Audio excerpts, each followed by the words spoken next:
Hi, Dave Borton, Mill City Roasters, along with Joe Morocco, Cafe Imports. Very good.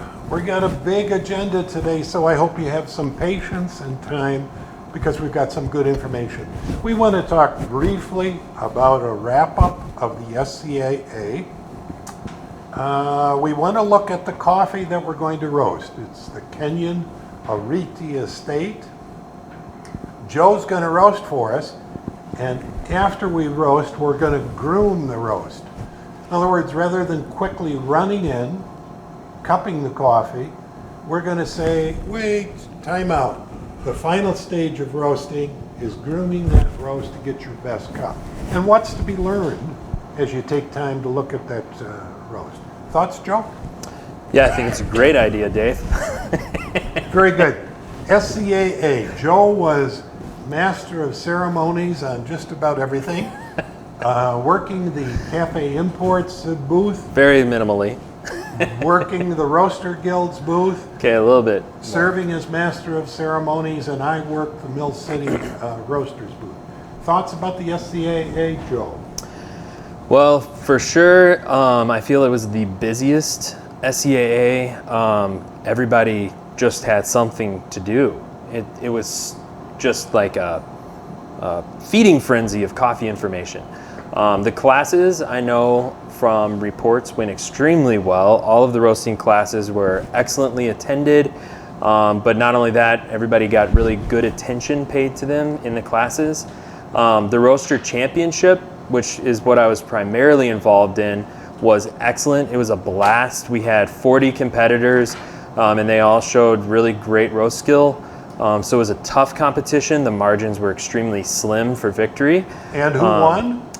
Tony Querio from Spy House won. Whoa, and it was pretty cool. If you want to see Tony, he's on the 4th YouTube we did on using airflow in roasting.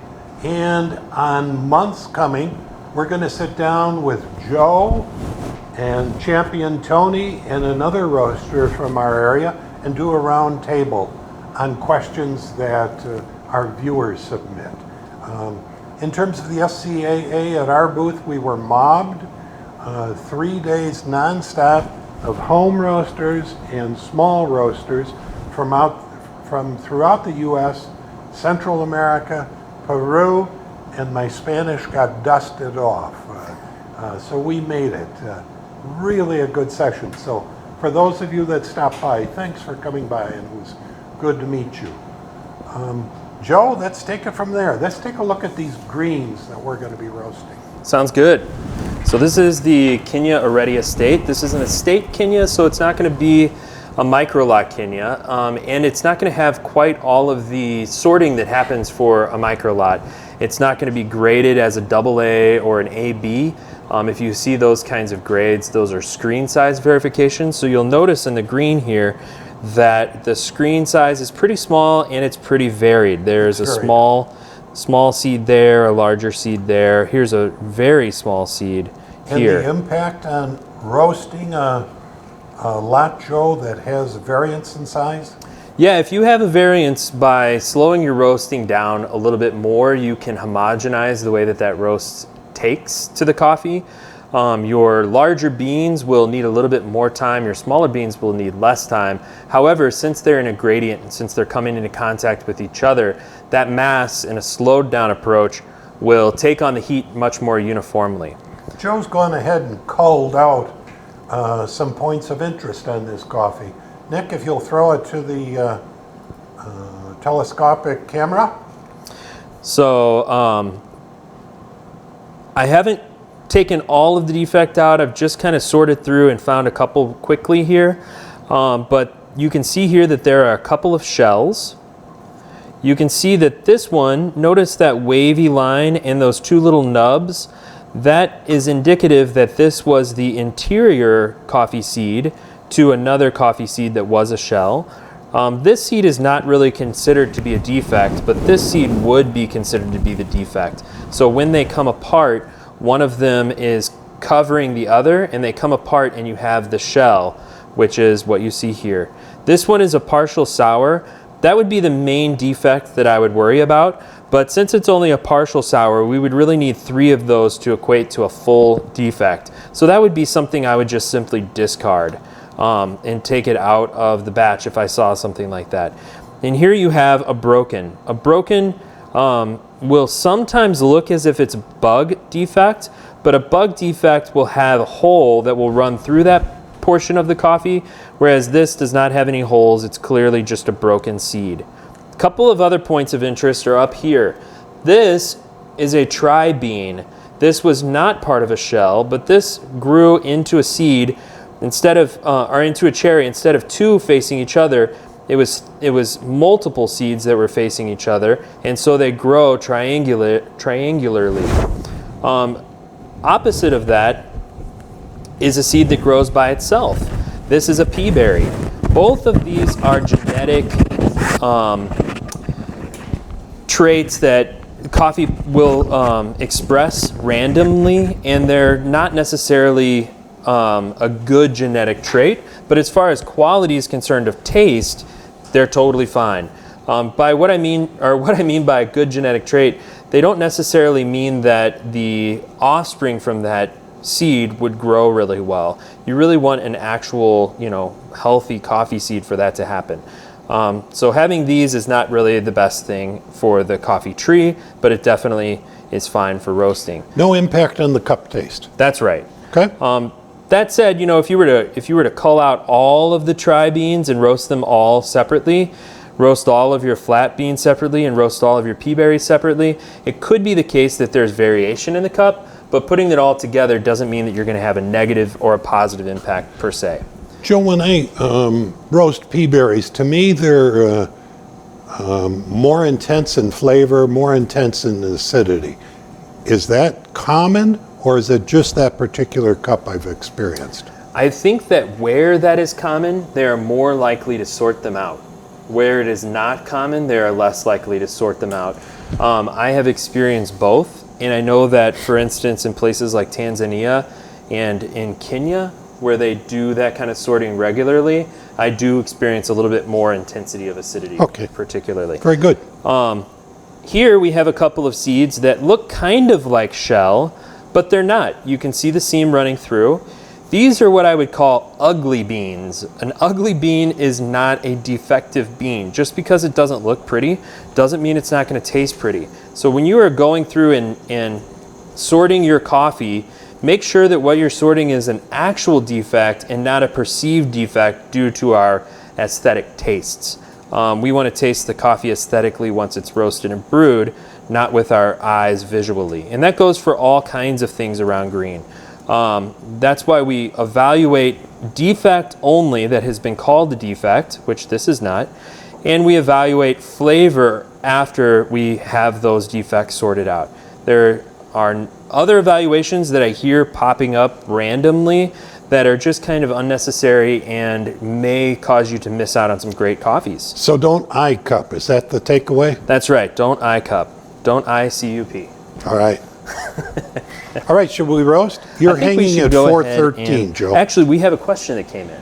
Should I address that now? Yeah, go ahead. I'm going to address this question. This comes from Rob Gardner in Colorado. And let's bring this roaster down to about let's say 405. Got it. Okay. Does a larger roaster make it easier to get a consistent roast, perhaps due to its mass? Or does a smaller roaster have an advantage due to its ability to achieve quick changes in heat? Perhaps a more general question is, to what extent am I at an advantage or disadvantage with a small, such as 500 gram roaster, compared to say a 1 kilo or 2 kilo machine, which of course 500 gram is half the size of a 1 kilo and a quarter the size of a 2 kilo. There are advantages and disadvantages to both, which I think you've done a good job of pinpointing, and it's really a matter of what do you prefer more. If you trust your skills to be able to repeat a roast on a smaller roaster, then that smaller roaster is going to give you more of an opportunity to control your roast. However, if you would rather put that trust into the equipment and slowly get the roast to the point where that equipment can take it from there, then a larger roaster is going to be your best bet. I used to roast every day on a 70 kilo machine, and on that machine I had extremely high or extremely positive results in replicating a roast. So the larger the batch, it is true that you can really nail the same roast every single time by making the same kind of adjustments each time, because the environment around you has less of an impact on that particular roast.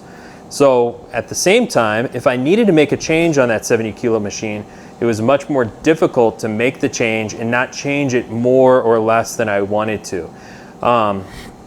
For that, you know, a 22 kilo machine was the machine to go to. So it's really, you know, a push and pull, a tug of war. Understanding your equipment is where you will get your best results. So there's not a firm answer to that. Never. Most importantly is the roaster and the roaster. Yep. Okay. There's never a firm answer in this political climate. We're right at 406. Joe is dropping a kilo of the Kenya Oreti. Joe, you gonna pooch this roast? I hope to. We're gonna go ahead and try and make some errors on this roast so that we've got some takeaways in terms of seeing your own roasting defects. And where I'm really gonna focus my attention to messing this roast up is later in the roast, so that we see a little bit more action out of this coffee. I'm gonna roast this a lot darker than I typically roast to, because some of your roast defects don't manifest themselves until you get deeper into the roast. All right, you ready? 407, go. 407, great, and go. Okay, so we're dropping it at 407. You want me to turn the heat down? My gas, yeah, let's go ahead and bring that gas down. Let's bring it down to 2. Oh yes, thank you. Perfect. And my airflow is at 30. I'm gonna bring that down to 20. I'll keep an eye on the impeller. Cool. I hear it slowing, but it's still rolling, so that's good. We're gonna, once again, we're allowing the drum's heat to be absorbed into the coffee, and that's gonna get that coffee's momentum to start moving forward. We're using the moisture that's in the coffee to bring that energy into the core of the seed. So we don't wanna take that moisture away too quickly by having our airflow super high. We're keeping our airflow chill, we're keeping our roaster nice and hot, and then we're gonna add some gas to support that momentum once this energy has started to absorb. So at this point, we're dealing all with conductive heat to the bean, right? Yep, that's right. And we're jumping this up to about 5.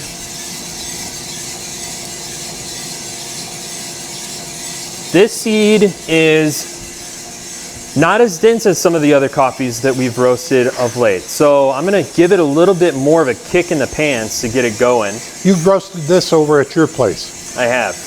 That is right. It's a smaller seed, so there's less distance from the outside to the core, and it's a less dense seed, so that distance needs to be crossed fairly quickly.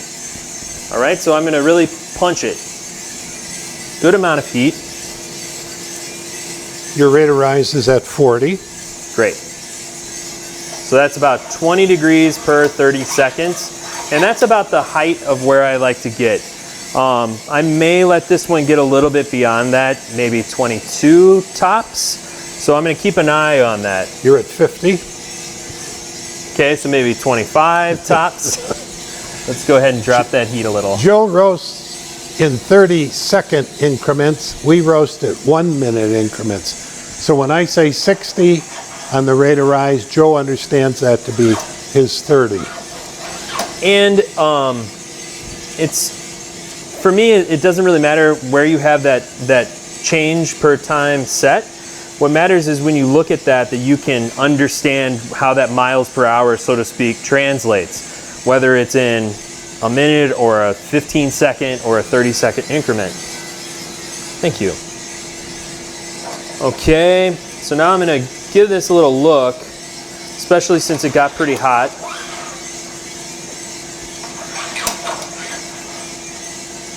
We're at about 3 minutes in, and I'm starting to see a very small amount of color on this coffee. Since we got pretty hot, I'm gonna go ahead and open up my fan a little bit, pull some of that out. And our rate of rise has definitely fallen under control. We're at about 18 per 30. Yes. Which means I'm going to increase this a little bit. I may have over adjusted just a bit. We're at about 4.5. With a little bit more airflow, making that gas adjustment as well, hopefully those two things will balance each other out. And at this point, Joe, we're at 4 minutes or so. Is convection energy being conveyed throughout the roast? Not necessarily convection yet. I turned up the air a little bit, and that air is simply going to help move some of the steam out of the drum now that the coffee has started to really absorb that heat. But it's not pulling too much heat into the drum yet. We don't have fast air movement until I really crank up the air. It's more of like if you have a roast that you're cooking and you just crack the pot a little. It allows some of that steam to start coming off, so you start slowing down that process. And now we are at almost yellow. I'm gonna go ahead and give you guys a trier shot. You can see it's almost yellow, and if you look carefully, you might be able to see some steam roll off. And that's a good sign. End of drying? We are, yeah, we are yellow. So now I'm going to open this air up even more. We're at about 45 RPMs. Is it RPMs? No. It's just a plain old setting. We are at the number 45, That's folks. it. Now I'm starting to see a little bit of browning on this, and I'm smelling a little bit of breadiness and cookie-like aroma.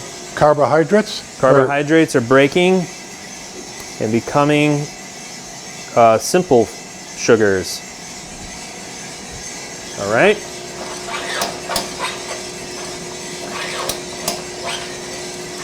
I'm gonna go ahead and drop my gas a bit down to about 3.75.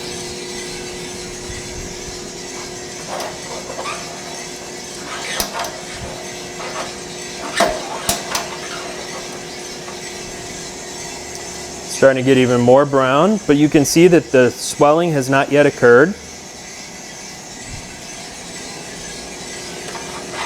Bean temp is 372. 372.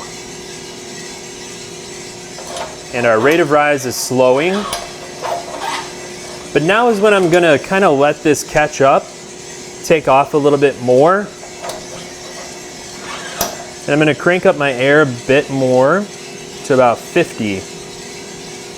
I'm gonna watch that rate of rise, make sure I'm not pulling off, like pulling in too much air, because too much air means that I'll be pulling in cool air and there won't be enough flame to heat that air enough to keep the temperature rising. So I don't want to over aerate this coffee. And I'm hearing first crack, probably right at 6 minutes. 390.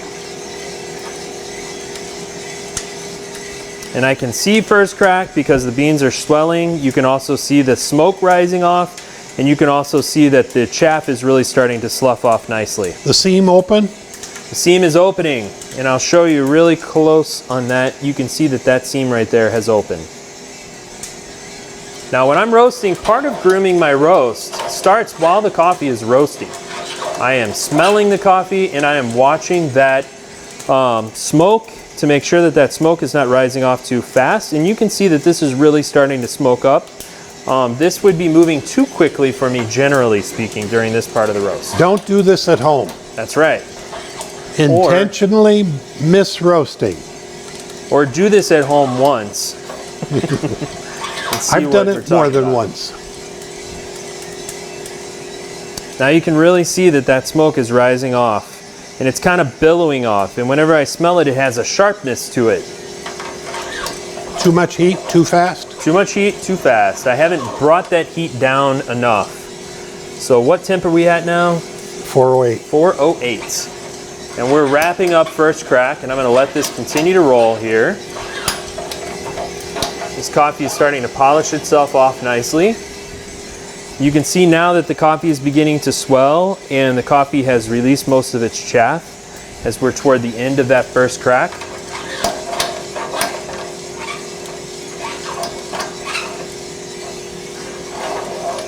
And my rate of rise is starting to kind of rebound a little, which will happen. 415.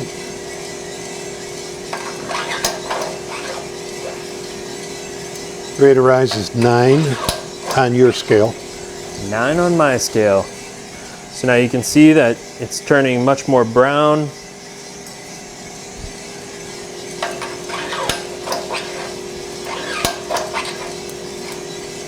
425. And now I'm starting to smell those roasty aromas just a bit, a little bit more of a carbon aroma to the coffee than I was getting before. And I believe we have started second crack. I hope you can hear that at home. I can surely hear it here. Rice. I am going to drop this batch. You Rice. guys? Thank you, sir. Rice Krispies. And we're just on the first part of second crack where the second crack kind of starts rolling. I didn't stop it right at the first few crackles, but I definitely waited until that second crack started to roll and dropping it then. This is what I would call a French roast, classic French roast. Just short of this is what I would call a Vienna roast or a Viennese roast. And just short of first crack is what I would call a full city plus, or second crack, I apologize, is what I would call a full city plus. Those names are kind of up for debate. Different people call it different things, but that's generally what I see in specialty coffee in particular. Yeah, it looks nice actually. We're gonna let this cool, and then we're gonna take a peek at a couple of things that we find in this roast. I think you just ruined a very good Kenyan. You're welcome. All right. And this shouldn't take too long to cool. Do we have any questions, Nick? Oh, so many. Oh, so many questions. We're going to... Just start throwing them at you? Yeah, throw me a question, Nick. Do you have the microphone there? Oh, I've got a microphone. Oh, Heck yeah. oh boy. Becca is wondering, does the appearance of the bean before roasting provide any hints as to how it should be roasted? Yeah, there are hints to how coffee should be roasted by how it looks, size in particular. The difference in sizes will also result in how one coffee may roast versus another one that has a uniform size. Whether the coffee is pretty or ugly, that doesn't necessarily matter at all. By pretty, I mean like very uniform in its flatness on one side and roundness on the other, or the color, the hue of the coffee. I would be very presumptuous to say that I'm going to roast a coffee based on the color of the green coffee. But there are things, as you get to know coffee more and more, you'll notice that coffees from Indonesia seem to have a bluish hint to them, and they seem to have a little bit more high moisture in the beginning. They seem to have a weirdness around how they take on heat. So there are some things that you can glean, but I would say it's anecdotal. You should always run the same checks that are not simply visual, but if you really want to get geeky, get screens and screen your coffee out. Weigh your coffee to volume to get that density check so that you see exactly what the mass is versus the volume versus the size, all of those things. All right, we are at cool. Next question, Nick. Yeah, let's get one more question in. During a roast in a drum roaster, the smoke is just from the chaff or also directly from the bean? It's absolutely from the bean. The bean is changing in its chemical makeup. So as you take any kind of chemical component, any molecule, and you break it, that breakage usually does not result in two molecules. It usually results in multiple molecules. Many of those molecules are going to be very small and in the form of either gas or a smoke that rises up like a gas will rise up. Smoke is going to be one of the outputs, one of the simple carbon molecules that is kicked out of the coffee as it's exhaling all of its losses during that process of breaking down, complex carbohydrates and other molecules. Just like wood, if you are putting wood to fire, you're going to get smoke. If you're cooking anything, it will smoke a little bit. All right, so let's look at this coffee. Hopefully that is clearly visible for you all at home. Notice that the coffee is swollen up quite a bit more than the green coffee. It has probably about tripled in size. I'm going to show you a couple of cool things that I'm seeing right off the bat here. This is an example of one of those ugly beans. Notice that it has swollen and now looks very similar to the rest of the coffee. This is another example of an ugly bean. It has 2 seams. Totally fine. This is an example of shell.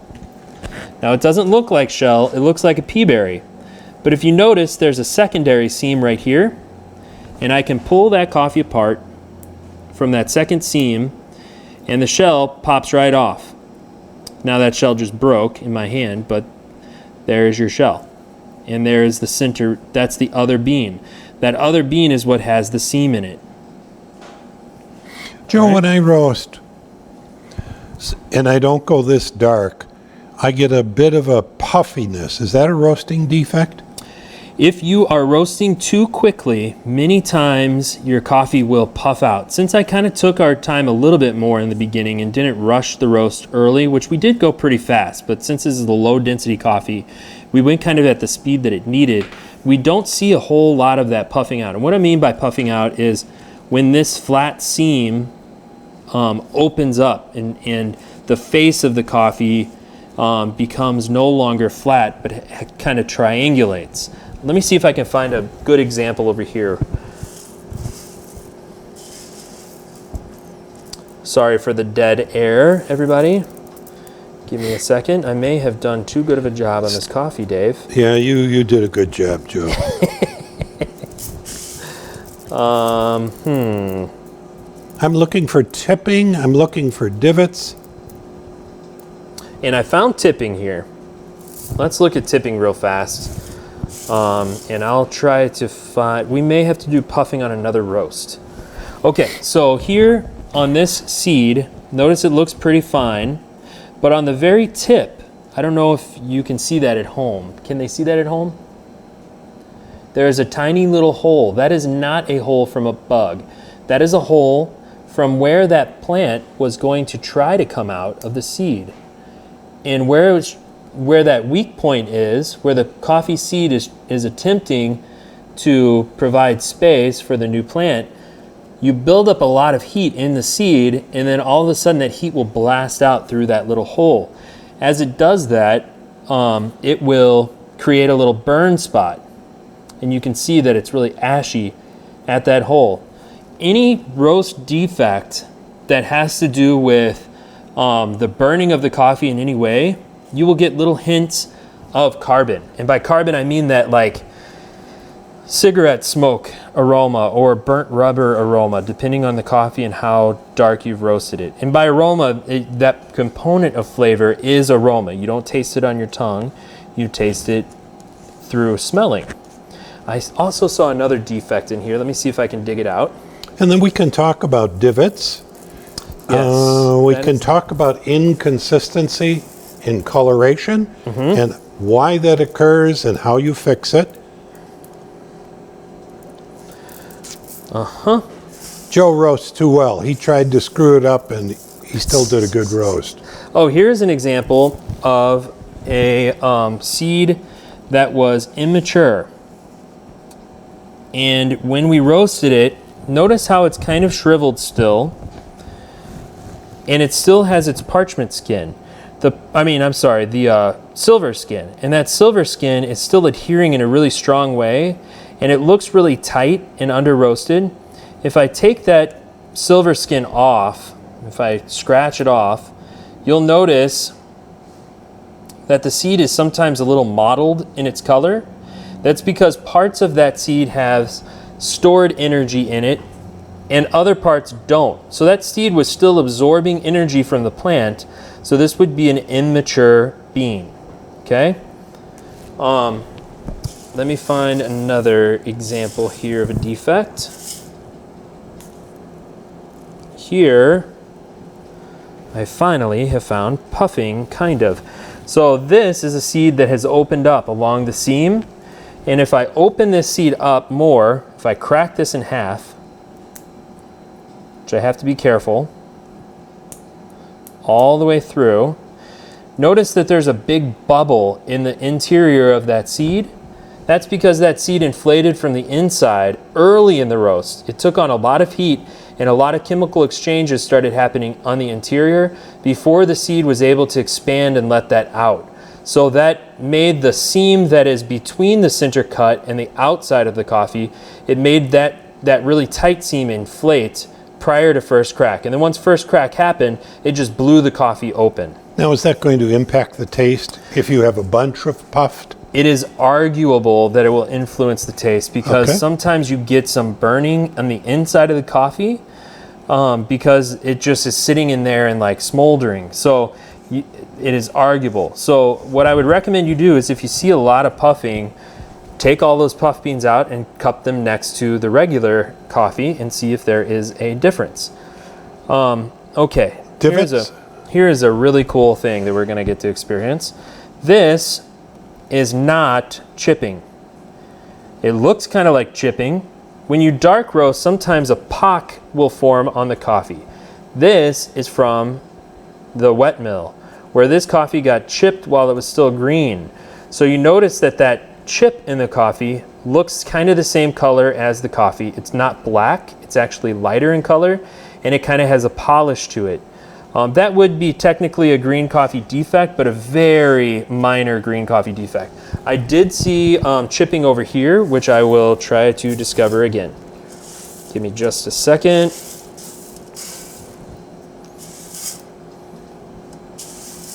I think I found your ugly bean. Is that an SCAA term, ugly bean? Or I've is that heard a that Joe term. Morocco term? I've heard that term used in green coffee grading class, so I have adopted it. Okay. There's a bean that got left over from the last roast probably, so it's completely burnt. So I would groom that out of the roast, of course. When you were commercially roasting, Joe, Yes, sir. how thoroughly would you groom a roast? Well, I would have about 4 to 6 minutes, depending on what was going on, with that coffee rotating in the cooling tray, and I would just sit there and pick out every defect I could possibly find. Okay, because you were doing production roasting, right. continuous, where you've got less time than somebody that's just working at home and culling. That's right. So here we have an example of what we would call a Quaker.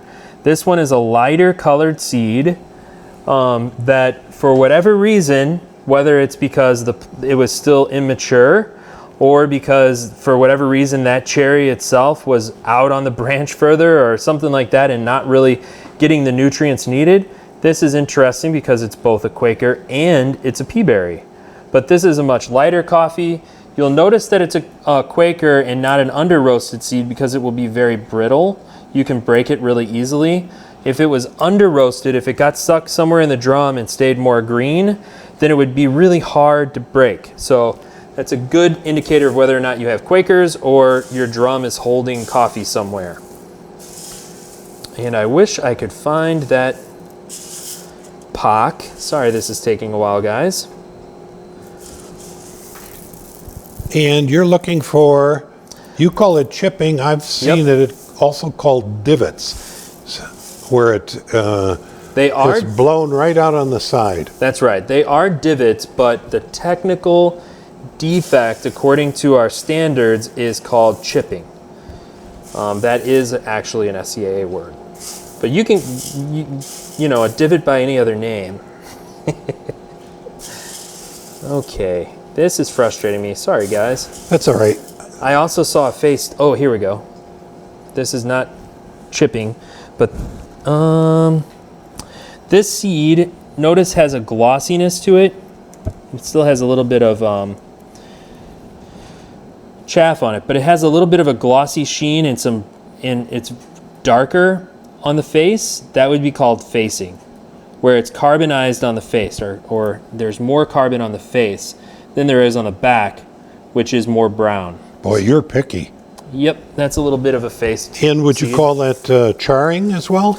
Yes, any of these defects that have a blackening effect where you're getting more and more carbon would be charring. And I see them more often when I'm roasting lightly. I don't know that I ever go this dark in a roast. Well, I think we We're stuck. are stuck. I know I saw it.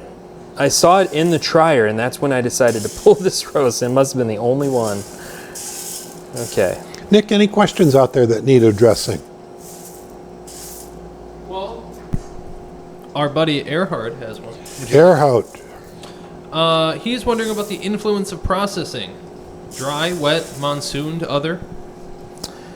How does it affect your roasting? How does it affect the defects you might find? So monsooned, I would not call a processing method. I would call that a post-processing oddity. It doesn't really prepare coffee for roasting, which is processing. So I would call that categorically defective because of the way that it has been exposed to the elements, and you've stripped all of the potential out of those coffees. But they're unique and they serve a purpose, and I understand. So don't be offended by the term defective. Just know that it's its own category of thing. Monsoon Malabar. And you would certainly have to Wet roast socks. that coffee. Yeah, you would certainly have to roast that coffee differently because it doesn't have nearly the density of coffee. Very, very gentle regular roast. coffee. Yep.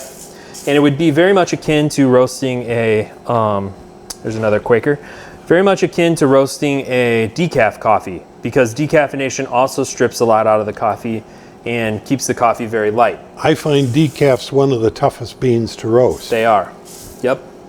How about naturals? Naturals, you certainly have to roast a little bit differently because there is still a lot of exposed plant material on the silver skin that has been kind of absorbed through the parchment and left adhering to the outside of that seed. Also, generally speaking, and I don't really know the science behind this, but generally speaking, your naturals are going to be lower density. That's not categorically the case, but that's generally the case. So you have to take them a little bit harder in the very beginning and softer toward the beginning of first crack because that outside organic material is going to burn very easily. So then that's when you see that silver skin start turning black. It's because you're burning that silver skin's organic material that's adhering to it.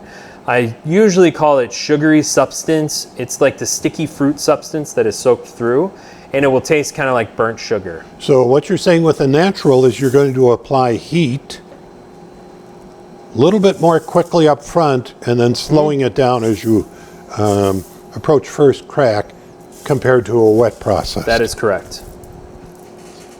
How about inconsistencies in coloration? I know when I get them, but let's see what you say. Yes, if you have coffees that are of different screen size, you'll get a lot more inconsistency. Or if you have coffees that may have been sorted according to screen size, but they're from a place that is combining coffees from a hillside, so you have very high grown and very low grown, that will be a difference in density. So a difference in size or a difference in density will result in a different coloration. Also, with that, if your drum rotation is off, if you have too little coffee or too much coffee in the drum, you may not be rotating that coffee well enough. You may not be mixing it, as we call it. So if you're not mixing your coffee, some of your coffees are going to be in places in your drum where it's heating more quickly, and others are going to be places where it's heating more slowly. I find that, Joe, that occurs for me when I've got that drum speed too fast. Yep, absolutely, because that centrifugal force will hold coffee to the drum and other coffee will be tossing around. Go back and talk about the 45-degree angle you like to roast with. The 45-degree angle. As you look in on your roast, you and Tony talked about looking through the sight glass, and you've got momentum, Yep. but with little bit of congregation at the base. That's right. Typically 45 to 50 degrees. Yeah, and generally on most roasters, I have a sight glass a little higher as well. So it may, wherever your sight glass is on the coffee, you want to see that the coffee is mixing well. If it's adhering to the sides, then it's not going to be mixing well. In this particular drum, you would probably see it be almost flat across the sight glass, whereas we don't see it flat, we see it kind of rolling, which means the coffee is being pushed up the wall with the drum. So it's important to make sure that that's happening. Can you think of other defects, roasting defects that we haven't covered? Another thing that I was thinking of with the discoloration is there are some particular roasters out there, which I'm not going to name names, that have too long of a drum. And when you have too long of a drum, even if you're loading it properly, the coffee in the back is not being brought to the front in an efficient way. It's not mixing through the drum in an efficient way. So if you have that problem, it could also be that you need to think about underdosing that roast even more than you are, or overdosing that roast even more than you are, whatever it is that helps that to mix. And an easy way to fix those issues too is to, just like you would with a coffee that is different densities or different bean sizes, extend the roast out and be a little bit more gentle, and that will give you more of an even roast on your coffee. And I wish I could find chipping for you guys, but I cannot. But what I will say is that it looks a lot like the divot that we saw on the last seed, but that divot will be black and be kind of porous. If you have really good vision, you can really see how it has porosity to it, almost like a lava rock. And what happens there is you have that breakdown of chemical or of compounds, you have chemical reactions taking place, and the structure of your seed is such that it's no longer able to hold in the pressure in that one point, and it just blows off like a volcano. Very good. Cool. Nick, any more questions from our viewers? Ben had one. Ben, of course, Ben. When you can get your roaster? Right. Are there conditions where the drum will hold beans, bean load, speed, etc.? I think you guys pretty much just hit this on the head, though. Nice job reading the questions without reading the questions. I anticipate it, Ben, because I've done that. Typically, when I get my uneven roast, I've got a small charge in there, and I've got that drum moving too fast. The smaller your charge size relative to the capacity, the more difficult it is to control that roast. Absolutely. And that's why we encourage here the fellows that are buying our roasters, take an inexpensive bean and learn your roaster on full charges rather than partial charges. It's very important. It's very important. You don't learn how to ride a motorcycle by getting the most high-powered motorcycle you can get and taking it out on the road. You got to start, with something that's very controllable.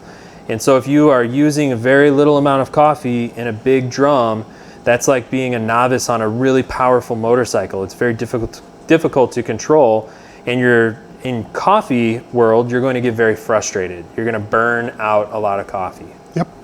So that's one of the reasons we recommend learning the roaster on a bean, that you're not so concerned about the result, but rather you're learning your roaster through full charges. Summary thoughts, Joe? It's important when you are roasting that you start that process of winnowing down defect from the time that you get your green coffee during the roast, so that you are monitoring when it's turning yellow, how much smoke is coming off, what is the aroma of that smoke, to the time that you've dropped that coffee. If you see any defect, remove that defect. It doesn't mean that you need to call up Dave and say you gave me defective coffee. You're always going to get a few defects. But if you find a defect, just take it out. It's that simple. And if you find a piece of popcorn, eat it. I call that the roaster's treat. Yeah. What are some of the most unusual contents? I've had bottle caps. Okay. I've had kidney beans. I've had corn from Guatemala, Costa Rica, and Uganda. I've got a Uganda corn seed that's going in my garden this spring. I want to see how it blooms. Nice. What have you found? We have found bullets and bullet casings. We found bone, teeth, jewelry, coins from all over the world. Man, you put a de-stoner on a large roaster and you just never know what you're going to find. We found, if you think about animals, those dogs will just drag something up on a patio and start gnawing on it. So chicken bones and the dog's teeth and stuff get on the patio. All kinds of fun stuff. Well, with those warm thoughts, let's talk about a wrap-up. I think you can overdo both the sorting of the greens for defects. I think you can groom too much, but I think it's important to learn from your roast. And I think going through a roast, when you get a new bean in, a new origin that you're roasting for the first time, you'll get a sense of what that bean can offer and how to control it by spending some time grooming the roast. That's absolutely right. Yeah, roasting is a conversation that you're having with the coffee. So it's a give and take. You're giving heat and you're taking out, information. That conversation continues the entire time you have the relationship with that coffee until it's gone. So yeah, dig into it. The Lake Kivu that we have for sale on the website right now, I roasted on Wednesday, and I pulled it out of the foot locker in there today, and it's wonderful. I actually nailed a roast. And so tomorrow I will redo that pot of coffee and spend some time with the profile and say, what's to be learned from the profile, just as I groomed it and learned from the grooming. And just right in the nick of time, I found our chipping. So you can see there that coffee has had a blowhole pop into it. You might even be able to see, can I get that close? Is that possible? Get as close as you can. You can see that there's a little bit of a sheen or a sparkly nature to it, and that's where your sugars are crystallizing and burning, and where it blew off, and you can see the porous cell structure underneath the surface. So with that chipping, aka divot, I'll start calling it a chipping. Joe, it's been a good session. I always learn a ton from you. Earhart and all our followers out there, all of you that stopped at the SCAA booth, we really appreciate it. Thumbs up, double day. Thank you, guys. See you next month.